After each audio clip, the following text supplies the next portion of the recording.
अपने आप को किसी से कम नहीं समझो। हार हो जाती है जब मान लिया जाता है, जीत तब होती है जब ठान लिया जाता है।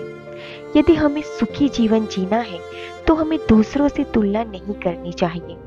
जब भी आप दूसरों से तुलना करोगे तब भी आप ओवर थिंकिंग के शिकार हो जाओगे। अगर दूसरा व्यक्ति आपसे नीचे लेवल का है, आप तो मन में खुशी होगी और आप इस खुशी में आलसी की जीवन जीने लगोगे। यदि तुलना करने वाला व्यक्ति आपसे ऊपर वाले लेवल के है तो फिर आप अपने आप को नेगेटिव सोच में डाल दोगे। दोनों स्थिति हम सभी के जीवन के लिए नुकसानदायक है। हमें अपने वर्तमान स्थिति से संतोष करना चाहिए। इसका मतलब ये नहीं है कि हमें आगे बढ़ने के लिए प्रयास नहीं करनी चाहिए। जिस प्रकार चिंता और चिंतन दोनों शब्द में अंतर है, ठीक उसी प्रकार आलस और संतुष्ट दोनों में अंतर है। यदि आप अपने वर्तमान स्थिति से संतुष्ट हैं, तो हमें आगे बढ़ने का प्रयास पूरे मन से करेंगे और उसमें सफलता भी मिलेगी। यदि आप अपने वर्तमान स्थिति में संतुष्ट नहीं रहते हैं, तो हमारा किसी भी अन्य कामों में मन नहीं लगेगा और हम आगे नहीं बढ़ सकते। इसीलिए जीवन में संतुष्ट और आगे बढ़ना एक दूसरे का सहयोगी शब्द है। आप सोच रहे हो कि शब्द से हमें क्या लेना है। दोस्तों, मैं चाहती हूँ कि आप हमेशा जीवन में आगे बढ़े, इसीलिए मैं आपके लिए अच्छे अच्छे मोटिवेशन कहानी लाती रहती हूँ।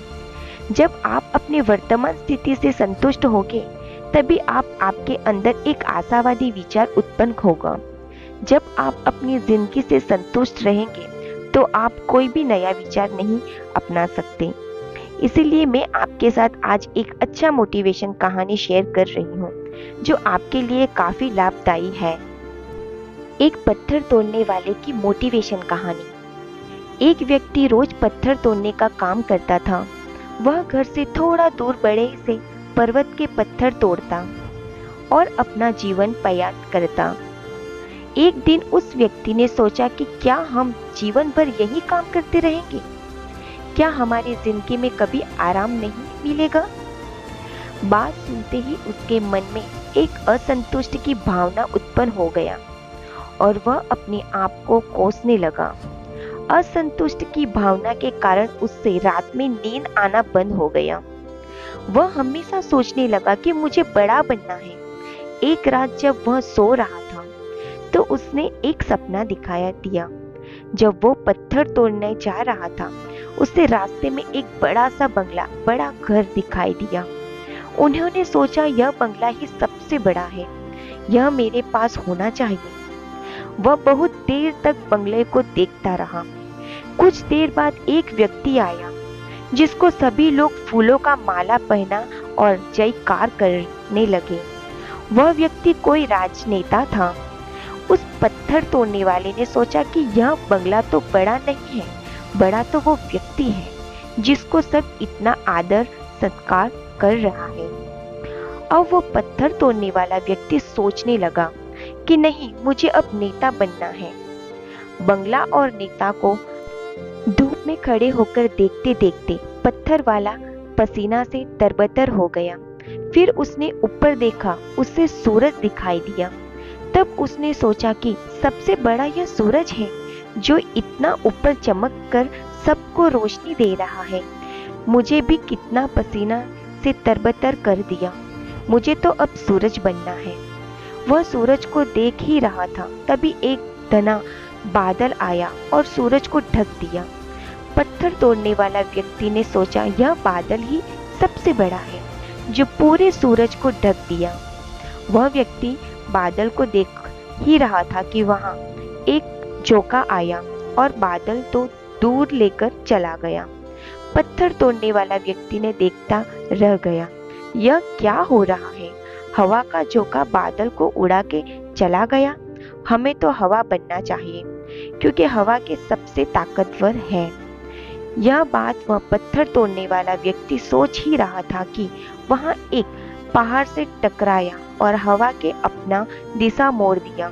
इस पहाड़ टन से मस नहीं हुआ, यानी पहाड़ में दम है, हमें तो पहाड़ बनना है। तभी वह देखा कि एक व्यक्ति आ रहा है और अपने हथौड़े से उस पहाड़ को टुकड़ा कर रहा है।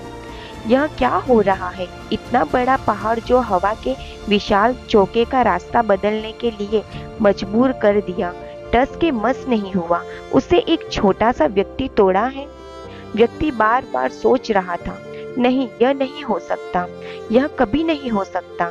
मुझे पत्थर तोड़ने वाला नहीं बनना है, किसी भी हालत में मुझे पत्थर तोड़ने वाला नहीं बनना है, क्योंकि वह स्वयं पत्थर तोड़ने वाला व्यक्ति था। उसकी आंखों के सामने आ रहा था कि एक व्यक्ति पहाड़ के टुकड़े टुकड़े कर रहा है। उसकी आंखें खुल गई। फिर अपने सोचा, मैं जो हूँ, जिस हाल में हूँ, मैं ठीक हूँ, यानी सबसे बड़ा मैं हूँ जो इस पहाड़ को तोड़ रहा हूँ। ईश्वर ने आपको सबसे अलग बनाया है। आप दूसरों की नकल करके ईश्वर का अपमान ना करें। इस कहानी से ये सीख मिलती है दोस्तों, हमें हमारे पास जो चीज़ उपलब्ध है हम उसकी इज्जत नहीं करते। हम हमेशा दूसरों को देखते हैं, उसके पास क्या है जो हमारे पास नहीं है। इसी चक्कर में हम असंतुष्ट और दिन दिन भावना महसूस करते हैं। यदि आपको जीवन में आगे बढ़ना है तो अपने आप को हमेशा आशावादी बनाए रखें। आशा ही जीवन है। आप जो है ठीक है, कुछ कमी है तो उसे दूर करने का प्रयास करें। ओवर थिंकिंग ना करें। कोई भी व्यक्ति एवं कोई भी पर्सन 100% अच्छा नहीं होगा। कुछ ना कुछ उसमें कमी जरूर होती है। हमें उस कमी को दूर करना, ना कि असंतुष्ट रहना चाहिए। आंखों में हो अगर गुरु तो इंसान को इंसान नहीं दिखता। जैसे छत पर चढ़ जाओ तो अपना ही मकान नहीं दिखता। इसीलिए आप जैसे भी हो, जिस हाल में भी हो, आपको खुश और संतुष्ट रहना चाहिए एवं जीवन में आगे बढ़ने का हमेशा प्रयास करते रहना चाहिए। आपको कभी भी रुकना नहीं। ठहरना हुआ पानी बहुत जल्दी गंदा हो जाता है और बहता हुआ पानी कभी भी गंदा नहीं होता। इसीलिए आपको हमेशा पानी की तरह बहते रहना है, आगे ही और बढ़ते जाना है। आशा करती हूँ दोस्तों आपको ये हमारा वीडियो अच्छा लगा होगा। अच्छा लगा हो तो प्लीज़ लाइक और शेयर करें, और चैनल पर अगर नए हो तो प्लीज़ चैनल को सब्सक्राइब करना ना भूलें। वीडियो के अंत तक बने रहने के लिए आप सभी का दिल से बहुत बहुत धन्यवाद।